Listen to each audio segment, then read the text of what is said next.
বাংলাদেশ ভারত দ্বিপাক্ষিক সম্পর্কে টানাপোড়েনের আঁচ লেগেছে আমদানি রপ্তানি বাণিজ্যে। কমেছে দেশের সবচেয়ে বড় স্থলবন্দর বেনাপোলের রাজস্ব আদায়। ২০২৫-২৬ অর্থ বছরের প্রথম ৬ মাসে রাজস্ব ঘাটতি দাঁড়িয়েছে ১,০০০ কোটি টাকার বেশি। শুল্কায়নে জটিলতা, পণ্যবাহী ট্রাক খালাসি দীর্ঘসূত্রতাও এমন স্থবিরতার কারণ বলছেন খাত সংশ্লিষ্টরা।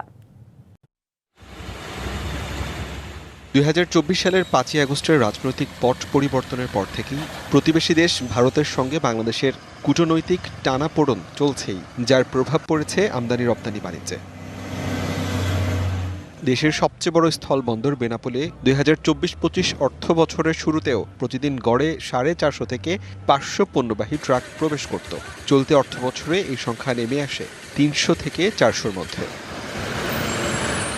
কাস্টমস সূত্রে জানা গেছে, চলতি অর্থ বছরের প্রথম ৬ মাসে রাজস্ব আদায়ের লক্ষ্যমাত্রা ৪,১৩৩ কোটি টাকা নির্ধারিত হলেও আদায় হয়েছে ৩,১২০ কোটি টাকা।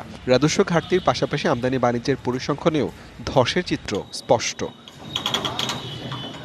তথ্য বলছে, ২০২৪-২৫ অর্থ বছরে দ্বিতীয়ার্ধে বেনাপোল বন্দর দিয়ে চলতি অর্থ বছরের প্রথমার্ধের তুলনায় আমদানি কমেছে ১,৬৭,৬০৯ মেট্রিক টন পণ্য। গত অর্থ বছরে বন্দর দিয়ে প্রায় ২.৫ লাখ মেট্রিক টন পণ্য আমদানি হয়েছিল, সেখানে এবছর আমদানি হয় ১৮,৬৩,০০০ মেট্রিক টন পণ্য।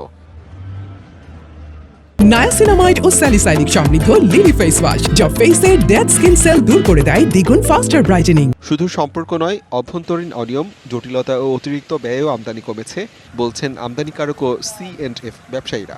বাংলাদেশ ভারতের সম্পর্কের কিছুটা অবনতি হয়েছে। অবনতির কারণে আমদানি রপ্তানি কিছুটা কম হচ্ছে। বিভিন্ন রকম যেগুলো বেশি ডিউটি দিতে সরকার রেভিনিউ আসে, এই আমদানিগুলো এখন বেনাপোল দিয়ে আমদানি হচ্ছে না।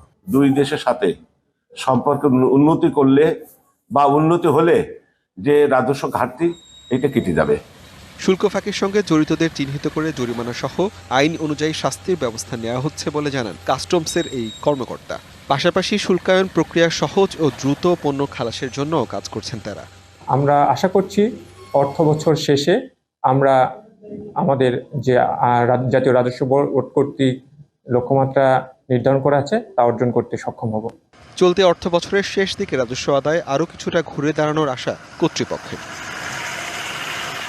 DVC news desk.